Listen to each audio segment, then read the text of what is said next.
Welcome back on soul study. आज मैं आपके साथ हिंदी के लास्ट ईयर का क्वेश्चन पेपर डिस्कस करने जा रही हूँ। तो जो लोग चैनल पे न्यू है सब्सक्राइब करें और वीडियो अच्छी लगती है तो लाइक करना ना भूलें। तो वीडियो को स्टार्ट करते हैं। हमारे क्वेश्चन पेपर हमें पता है कि 3 घंटे हमें मिलते हैं और फर्स्ट क्वेश्चन हम डिस्कस करने आ रहे हैं। तो फर्स्ट क्वेश्चन जो होता है वो अनुच्छेद दिए होते हैं, हमें 3 अनुच्छेद दिए होंगे क्वेश्चन में और उसमें से 2 करने होंगे।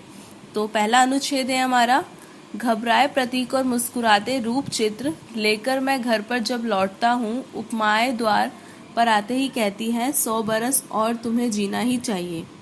तो इसमें से फर्स्ट क्वेश्चन जो हमारा पूछा गया है वो है उपयुक्त पद्यांश के कवि और कविता का नाम बताएं। तो ये कविता हमारी कौन सी है? हमारी जो कविता है वो है मुझे कदम कदम पर, और जो इसके कवि है वो है श्री गजानन माधव मुक्तिबोध। तो सबसे पहले आपको सभी चैप्टर्स के सभी जो भी पोयम है उसका नाम याद करना है और उसके राइटर का भी, ठीक है।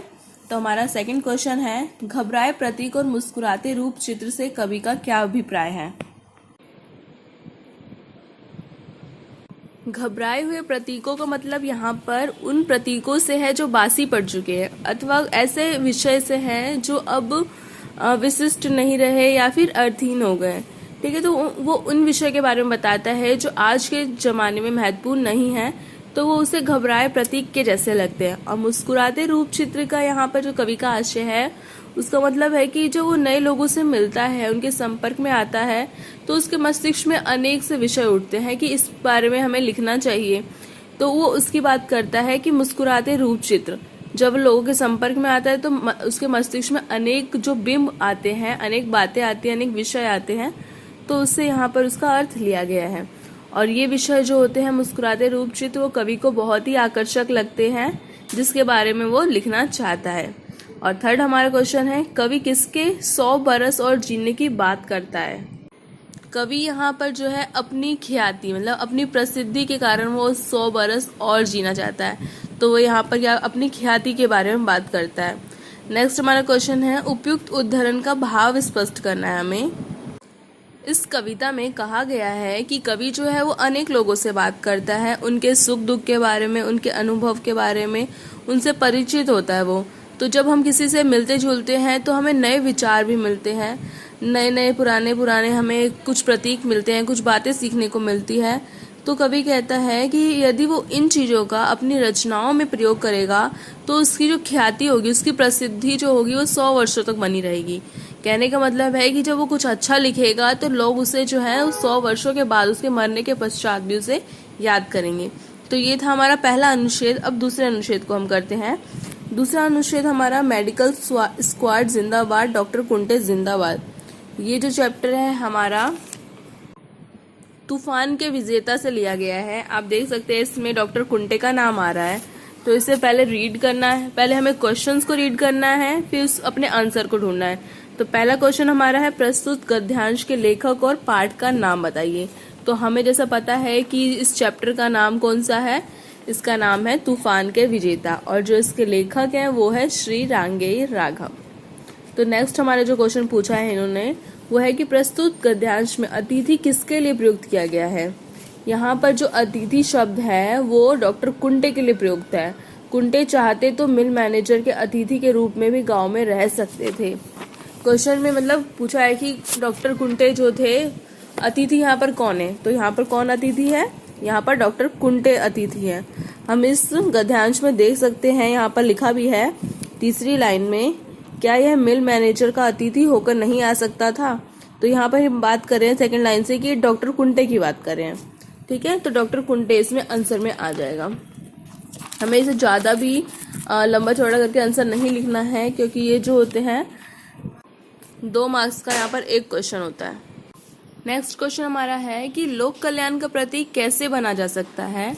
तो ये जो हमारा सेकंड लास्ट लाइन है वहां से इसका आंसर शुरू होता है कि जो व्यक्ति जनता के काम आता है और जिस व्यक्ति में स्वार्थ ना हो, जो स्वार्थ से परे रहता है, वो व्यक्ति क्या कहलाता है? वो लोक कल्याण का प्रतीक कहलाता है। तभी उसे लोग पसंद भी करते हैं। वो लोक कल्याण के काम करता है जब वो अपने स्वार्थ को त्याग कर दूसरों के लिए अपनी भावना को अपने अंदर रखे, कहने का मतलब है जब अपने स्वार्थ को एक तरफ करके वो दूसरों की भावनाओं को समझकर उसके अनुसार काम करें। अब हमारा लास्ट जो इसमें क्वेश्चन है वो है उपयुक्त गद्यांश का भावार्थ लिखना है। कि इसमें भावार्थ लिखना है, इसमें हमें भाव के बारे में बताना है जो पूरे गद्यांश में भाव दिया गया है। तो जो डॉक्टर कुंटे हैं उनके लिए लोग मजदूर लोग हैं और वहाँ के जो मजदूर हैं वो सभी जिंदाबाद के नारे लगाते हैं, क्योंकि जो डॉक्टर कुंटे हैं वो अपने सहयोगियों के साथ मिलकर जनता की निस्वार्थ सेवा कर रहे हैं और वहाँ के लोगों के प्राणों की रक्षा कर रहे हैं ताकि वहाँ के लोगों को आराम मिल सके। वो यहाँ पर अतिथि बनकर नहीं आते हैं बल्कि वो लोगों की सेवा करने के लिए डॉक्टर के रूप में आते हैं। तो हमारा अब नेक्स्ट एक और गद्यांश बचा है। तो जिस तरीके से इन दोनों को सॉल्व किया है आपको उसी तरीके से इसे भी सॉल्व करना है। और ये जो हमारा है गहरी नींद के सपनों से लिया गया है। ठीक है, तो अगर आपको इसमें से कोई क्वेश्चन समझ नहीं आता है तो आप कमेंट बॉक्स में कमेंट करके मुझसे पूछ सकते हैं। अब हम अगला नेक्स्ट क्वेश्चन करेंगे। इसमें हमारे को जो सेकंड क्वेश्चन दिया है उसमें से हमें किन्हीं 3 क्वेश्चन को करना होगा। इसे 5 प्रश्न होंगे, 5 में से आपको 3 करने हैं। तो फर्स्ट जो क्वेश्चन है वो मनु कहानी से लिया गया है कि मनु कहानी में वर्ण व्यवस्था पर गहरी चोट की गई है, तर्क संगत हमें अपना उत्तर देना है और हर एक क्वेश्चन का यहाँ पे 3 मार्क्स हैं। तो मनु जो कहानी है उसमें वर्ण व्यवस्था पर चोट की गई है। वर्ण व्यवस्था का मतलब यहाँ जात पात से है, रंग भेद से है। कि यहाँ जो हमने पढ़ा था कि पंडित सत्यनारायण जो है वो अपने यजमानों से दान दक्षिणा लेते हैं और अपना घर चलाते हैं। वो जो है वर्ण व्यवस्था के समर्थक है, वो बने रहने देना चाहते हैं, इसे जात पात को वो मान कर चलते हैं। वो जो है वो कुएं का जल पीते हैं। कुएं का जल अब क्या है कि बहुत ही गंदा हो चुका है और उनके पास इतना धन भी नहीं है कि वो कुएं को साफ करवा सके। और एक दिन क्या होता है कि उनके घर के सामने द्वार पर उनके एक कुत्ता मर जाता है। तो वो उस कुत्ते की लाश को भी हटाना नहीं अच्छा समझते हैं, क्योंकि उनका मानना है कि वो पंडित हैं, अगर वो उसे छू लेंगे उस कुत्ते को तो उनका धर्म भ्रष्ट हो जाएगा। अंत में क्या होता है कि उन्हें मृत्यु को गले लगाना पड़ जाता है। तो पंडित जी जो थे वो परिस्थितियों के अनुसार बदल नहीं पाए थे, इस कारण उनके साथ इतनी सारी समस्याएं पैदा हो रही थी। नेक्स्ट क्वेश्चन हमारा है इलाहाबाद के साहित्यिक परिवेश पर संक्षिप्त टिप्पणी लिखनी है हमें। इलाहाबाद ये जो चैप्टर हमने पढ़ा था अब नहीं आती पुलीन पर प्रतिमा से लिया गया है। जैसा कि हमें पता है कि इलाहाबाद का जो साहित्यिक परिवेश था बहुत समृद्ध था। कहने का मतलब है कि वहाँ पर अनेक रचनाकार आते थे, साहित्यकार आते थे, लेकिन फिर बाद में क्या हुआ कि वो वहाँ से पलायन करने लगे, मतलब वहाँ से जाने लगे इलाहाबाद को छोड़कर, जिसे हमने कहा था कि वहाँ का साहित्य स्रोत क्या है, सूखता जा रहा है। तो इस क्वेश्चन में जो हमसे पूछा है वो इलाहाबाद के साहित्यिक परिवेश के बारे में पूछ रहा है। तो हम बताएंगे कि ये जो इलाहाबाद है वो बहुत ही समृद्ध था। यहाँ पर रचनाकार आते थे, अपने रचनाएं लिखते थे। तत्पश्चात कुछ समय पश्चात क्या हुआ कि इलाहाबाद से यहाँ से रचनाकारों ने पलायन कर लिया। लेकिन जो लेखक है वो लेखक जो थे वो निराला की महानता से बहुत ज़्यादा ही प्रसन्न थे। इलाहाबाद में रहने वाला निराला जी का व्यक्तित्व जो था बहुत ही अद्भुत था, इस कारण वो उनके बहुत ज़्यादा करीब हो गए थे। लेखक जो थे निराला के करीब हो गए थे। तो इस क्वेश्चन में बस हमें इतना ही बताना है। और नेक्स्ट क्वेश्चन जो हमारा है वो है स्त्री धन के बारे में इस लेख से आपको क्या जानकारी मिलती है। स्त्री धन का इसी क्वेश्चन हमारा लिया गया है उत्तराधिकार बनाम पुत्राधिकारी लेसन से। इस चैप्टर में जैसे कि हमने पढ़ा था कि महिलाओं को अपने पिता की संपत्ति से कोई अधिकार नहीं मिलता, लेकिन फिर भी इसमें क्वेश्चन हमारे जो है स्त्री धन के बारे में है। तो इसमें बताया गया है कि जो महिलाओं को दहेज में मिला धन होता है वही उनके लिए स्त्री का धन होता है। इसके अतिरिक्त उन्हें अपनी संपत्ति में उनके पिता की संपत्ति से कोई हिस्सा नहीं मिलता, क्योंकि हमारे देश में, हमारे समाज में पितृसत्तात्मक समाज इसके लिए उत्तरदायी है। ठीक है, और इसमें ये भी बताया है कि विभिन्न धर्म कानूनों में संपत्ति के संबंध में पुरुष वर्ग का ही हमेशा वर्चस्व बना होता है, पुरुष को हमेशा ही आगे समझा जाता है इन चीज़ों में। इसके अलावा जो क्वेश्चन हमारा है पारिभाषिक शब्दावली के निर्माण के लिए लेखक ने किन नियमों पर बल दिया। तो इसमें पढ़ा था कि हमने पारिभाषिक शब्दावली के कुछ नियम होते हैं, इसके कुछ नियम हैं और वो है पारिभाषिक शब्दावली जो होती है वो सरल शब्दावली से अलग होती है। लेखक बताता है कि जैसे जैसे देश में क्या हो रहा है कि हम आज दूसरे देशों के संपर्क में आते जा रहे हैं और हमारा विज्ञान क्या है, तेजी से प्रगति कर रहा है। तो उसी तरीके से हमें अपनी भाषा की गति को भी बनाए रखना होगा। हमें नित्य नित्य क्या मतलब रोज रोज हमें नए नए वर्ड्स की, हमें शब्दों की जरूरत पड़ती है। तो इसलिए हमें बताया गया है कि पारिभाषिक शब्दों का जो निर्माण है उसका करने के लिए हमें सार्थक शब्दों को चुनना चाहिए। अपने जीवन में बदलाव के साथ साथ हमें नए शब्दों की भी आवश्यकता होती है। तो नए शब्दों का निर्माण करते समय भाषा की ध्वनिगत विशेषताओं पर भी हमें गौर करना चाहिए। तो इस क्वेश्चन में बस इतना ही है हमारा। इस क्वेश्चन में जो इसका मेन आंसर हमारा होगा उसमें ये बताना है कि इस देश में, इस समाज में जो हमारा कार्य है सिर्फ व्यापार से नहीं चल सकता, सिर्फ सामान्य शब्दों से हमारा काम नहीं चल सकता। हमारे काम को चलाने के लिए हमें कुछ पारिभाषिक शब्द भी चाहिए। तो इसी पर जोर दिया गया है कि हमें अपनी भारतीय भावनाओं को और संस्कृत को ध्यान में रखकर कुछ नए शब्दों का निर्माण करना चाहिए। अगला जो क्वेश्चन है हमारा है पर्दा उठाओ पर्दा गिराओ से। इसमें एकांकी का उद्देश्य क्या है वो बताना। ये जो चैप्टर है वो पर्दा उठाओ पर्दा गिराओ से लिया गया है और जो इसके जो लेखक हैं वो है उपेंद्र नाथ अश्क। तो ये जो कहानी थी हमारी एक व्यंग्यात्मक कहानी थी, ठीक है। लेकिन इसमें जो एकांकीकार मतलब हमारा जो लेखक था उसने लोगों की व्यवहार को यहाँ पर दिखाने की कोशिश करी है कि किस तरीके से किसी कार्य के अंतर्गत जब कोई गड़बड़ी आ जाती है तो लोगों का व्यवहार भी जो होता है उसके अनुसार बदलने लग जाता है। तो इस चैप्टर में बस इतना ही हमें बताना है कि यहाँ पर हर एकांकी में हर एक पात्र क्या होता है कि कोई ना कोई समस्या लेकर खड़ा हो जाता है। एक की समस्या सुलझती है तो दूसरे की शुरू हो जाती है।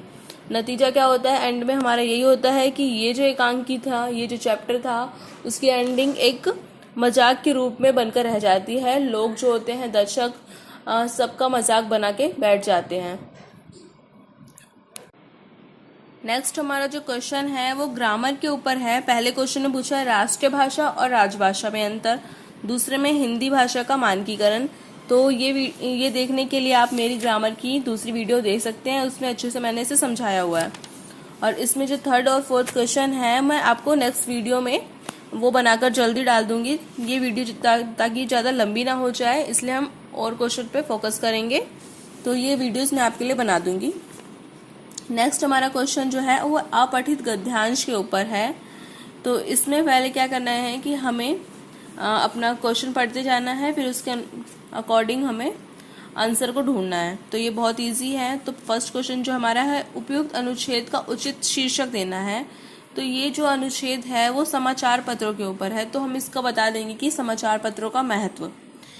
नेक्स्ट क्वेश्चन हमारा इसमें है राष्ट्र निर्माण में समाचार पत्रों का योगदान बताना है। तो ये जो हमारा इसका आंसर होगा वो 5th लाइन के एंड से शुरू होगा कि समाचार पत्र जो होते हैं एक और जनता का मन सरकार और संसार पर प्रकट करते हैं और दूसरी ओर देश में सुदृढ़ और सुस्पष्ट लोकमत तैयार करते हैं। अगला क्वेश्चन है उपयुक्त गद्यांश का मूल भाव लिखना है कि इसमें भाव किस चीज को देकर किया गया है, इसका जो सारांश है आपको वो लिखना है एक तरीके से इसमें। तो जैसा हमें पता है कि इस गद्यांश में समाचार पत्रों के महत्व के बारे में बताया गया है। तो हम बताएंगे कि लेखक जो है वो बोलते हैं कि राष्ट्रीय निर्माण में समाचार पत्र जो होता है उसका योगदान बहुत अधिक होता है और समाचार पत्र कई बार ऐसे काम कर जाते हैं जो कि राजनीतिज्ञ नहीं कर पाते, ना ही वहाँ की सेना कर पाती है। तो इसमें बताया गया समाचार पत्र क्या होते हैं कि लोगों के मनोभाव को दर्शाते हैं। तो राष्ट्र की उन्नति में भी समाचार पत्र एक अहम भूमिका निभाते हैं। अगला क्वेश्चन हमारा है अनुवाद। हिंदी में अनुवाद करना है, हिंदी में हमें इसे ट्रांसलेट करना है। हमें इंग्लिश में क्वेश्चन दिया हुआ है the sunrise is one of the most beautiful sight of nature, कि प्रकृति के सर्वाधिक सुंदर दृश्यों में एक दृश्य हमारा जो होता है वो its praise have been sung by the poets. इसमें एक ही पोइट्स जो हैं, जो कवि हैं, उन्होंने सूर्योदय के जो सौंदर्य है उसका गुणगान किया है, उसका प्रेज किया है। The sunrise is a glorious birth, कि जो सनराइज है, सूर्योदय है, वो एक शानदार चीज है। The eastern sky is flushed with a bright light, कि जो हमारा आकाश है, ईस्टर्न मतलब पूर्वी जो आकाश है वो पूरा चमक उठा है रोशनी से। The mountain tops, the trees, the temples, the cottage are all bath into golden light, मतलब जो हमारा पर्वत शिखर है, माउंटेन, जो हमारे ट्रीज है, पेड़ पौधे हैं, टेम्पल, मंदिर है और कॉटेज जो भवन बताए हैं, सभी क्या है, सुनहरे प्रकाश में नहा रहे हैं। जब सूर्योदय होता है तब क्या होता है, सभी पे एक अलग सी चमक आ जाती है। The earth and every common sight appears to be cloth with a divine light, a light that never was on sea or land. इसमें बता रहा है कि जो अर्थ है और एवरी कॉमन साइट, जो बाकी अन्य सामान्य जो भी स्थल हैं या क्षेत्र हैं, वहाँ पर क्या है, एक दिव्य प्रकाश आ गया है सूर्योदय के कारण, वहाँ पर सब चमक रहा है। और फिर लास्ट में है कि a light that never was on sea or land, ये एक ऐसा प्रकाश है जो आज तक ना तो समुद्र पर देखा गया है ना ही धरती पर। तो अब हमारा नेक्स्ट क्वेश्चन जो है वो है, निम्नलिखित कथांश को संवाद में बदलना है। हमें एक पैराग्राफ दिया गया है, इसमें हमें संवाद में बदलना है, मतलब इसमें डायलॉग्स में बदलना है। तो यहाँ पर हम थोड़ा सा कवि के बारे में बताएंगे, फिर इसमें स्टोरी बताई हुई है ये वाली, जिसमें एक पिता होता है, वो अपने बेटे का भविष्य का अनुमान लगाने के लिए उसके रूम में 3 चीजें रख देता है। एक वाइन की बोतल होती है और एक गीता की पुस्तक होती है और एक अभिनेत्री की फोटो होती है। तो यहाँ पे हमें बाप और बेटे के बीच बातचीत जो हुई है उनके बीच में वो बताना है कि उसका पिता लिखेंगे, पिता के डायलॉग्स लिखेंगे, फिर बेटे के डायलॉग्स लिखेंगे। तो इसे हमें डायलॉग्स में कन्वर्ट करना है, ये बहुत इजी है। नेक्स्ट क्वेश्चन जो हमारा है, प्रश्न 7 हमारा जो है इसका फर्स्ट है, नाच न जाने आंगन टेढ़ा में निहित व्यंग्यार्थ बताना है। इसमें ये क्या होता है, जब कोई व्यक्ति किसी काम को करना नहीं जानता और वो अपनी कमी को दूसरे के ऊपर थोपता है, तब कहा जाता है कि नाच न जाने आंगन टेढ़ा। मतलब डांस, उसे खुद तो नाचना आता नहीं, लेकिन वो कह रहा है कि आंगन टेढ़ा है, जब हम अपनी गलतियों को किसी और पे मत देते हैं। तो यहाँ पर जो व्यंग्यार्थ है उसमें यही बताया है कि दूसरे के अपने दोष को दूसरे के सर पर डाल देना। नेक्स्ट क्वेश्चन है, इलाहाबाद का बैंक बैलेंस कमजोर है में निहित लक्ष्यार्थ शब्द को बताना है। इलाहाबाद का बैंक बैलेंस कमजोर है का लक्ष्यार्थ अर्थ यह है कि इलाहाबाद जो है आर्थिक दृष्टि से एक कमजोर शहर है। दिल्ली, मुंबई, कलकत्ता, लखनऊ, जयपुर जैसे शहरों की तुलना में इलाहाबाद जो है एक निर्धन शहर है। इस शहर में कोई भी समृद्धि नहीं है। नेक्स्ट हमारा है अभिधा शब्द शक्ति, जिसपे मैंने वीडियो पहले बना दी है, आप शब्द शक्ति का वीडियो देख लें, उसमें अच्छे से पूरा डिटेल में बताया गया है। नेक्स्ट क्वेश्चन हमारा है उच्चारण कोश और समांतर कोश का परिचय दीजिए। तो हमने ये कोश कर चुके हैं हम पहले ही, मैं आपके लिए एक नई वीडियो बनाऊंगी जिसमें उच्चारण कोश और समांतर कोश हो। ये वीडियो काफ़ी लंबी हो जाएगी, इसलिए हम इसे नेक्स्ट वीडियो में करेंगे। अगला क्वेश्चन हमारा है, हिंदी शब्दकोश में प्रविष्ट के निम्नलिखित शब्दों का वर्णानुक्रम लिखने हैं। इसमें हमें शब्दों को सीरियल वाइज लगाना है, वर्ण क्रमानुसार। तो सबसे पहले हम वो वर्ड देखेंगे जो आ वाले वर्ड देखेंगे। तो इसमें पहला वर्ड हमारा आएगा आग, दूसरा वर्ड हमारा शुरू होगा क से, कदम। यहाँ पर देखो 2 वर्ड शुरू हो रहे हैं हमारे क से, एक कदम है, दूसरा है किसान। तो हमें देखना है कदम जो है वो पहले आएगा किसान में, क्योंकि ई की मात्रा लगी है। तो पहले कदम आएगा, फिर किसान, फिर गरीब, फिर तन, फिर बच्चा और फिर मित्र। तो ये हमारी वीडियो यहीं पे फिनिश होती है। प्लीज़ सब्सक्राइब और लाइक करें। Thank you for watching my video.